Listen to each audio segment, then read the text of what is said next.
Music is calming for Derrick Hefner. Here, hip-hop beats with just the right ebb and flow help him forget about how he's faced violence and death several times. Hefner joined the Army in 1997. He was deployed and redeployed to Iraq and Afghanistan.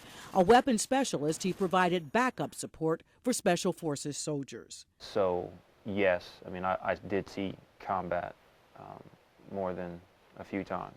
Hefner was haunted by what he had seen and what he had done. Shortly after leaving the Army in 2004, Hefner was diagnosed with severe post-traumatic stress. Literally inside, I'm like my own prisoner, if that makes any sense, because I feel like I have no control and I can't really do what I want or need to do. He can't because of the battle scars on his brain. These scans show the trauma associated with PTSD. The red areas show how activated the brain becomes.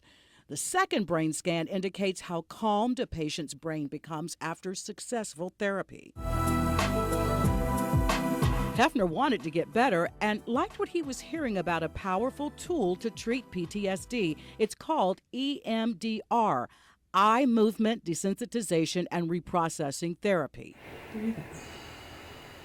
What are you noticing? He found a local therapist. He asked his wife Heather to join him, and he allowed me to bring my camera into his session. This is his first session with Kim Gutjahr, a clinician who does pro bono work with veterans in Fayetteville. Here's how it works. Hefner follows Gutjahr's moving fingers while he focuses on a traumatic incident from the war. Let me know when you have it in your head. Oh, I have it. It's a painful process for Hefner, as the therapist keeps him focused on his feelings. That's where I need you to go. One memory stirs up another and another. So I want you to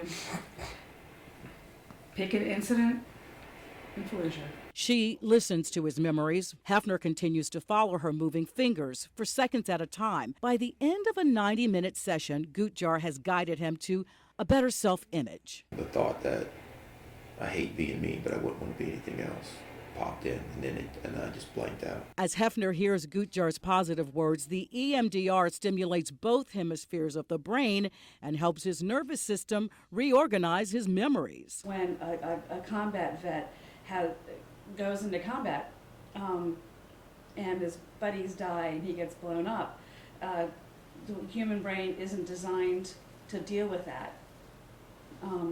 And so it gets the information, the emotions, the sights, the smells, the sounds get stored all in one ball. And EMDR forces the brain to process that and make it heal. It's not an overstatement to call EMDR results impressive. The National Center for PTSD cites cases where one treatment, just one, has been enough to resolve complicated, deep-seated trauma. Fast-acting, favorable outcomes. You'd think EMDR would be the darling among treatments at VA centers across the country, including here in Durham, for veterans suffering combat-related stress. But it isn't. I'm not saying they don't know about it and that they don't think it's effective. Rather, it's just not considered top tier. I was literally told that every person asked, we just don't offer that here. They told me the same thing. Some offer it, some don't. Regional centers aren't completely sold on it, so it's not widely available. I talked with Dr. Harold Cutler, who is a psychiatrist and associate director of the VA's Mid-Atlantic Mental Illness Research and Clinical Center. There simply weren't enough studies done with service members and veterans to show that EMDR was equally effective when it came to treating the problems that come up in war. Rather than argue the status of studies, Gutjahr, herself a veteran and an Army mom, sees it this way. In my opinion, just this one therapist in Fayetteville, I really do believe that if whatever works ought to be available.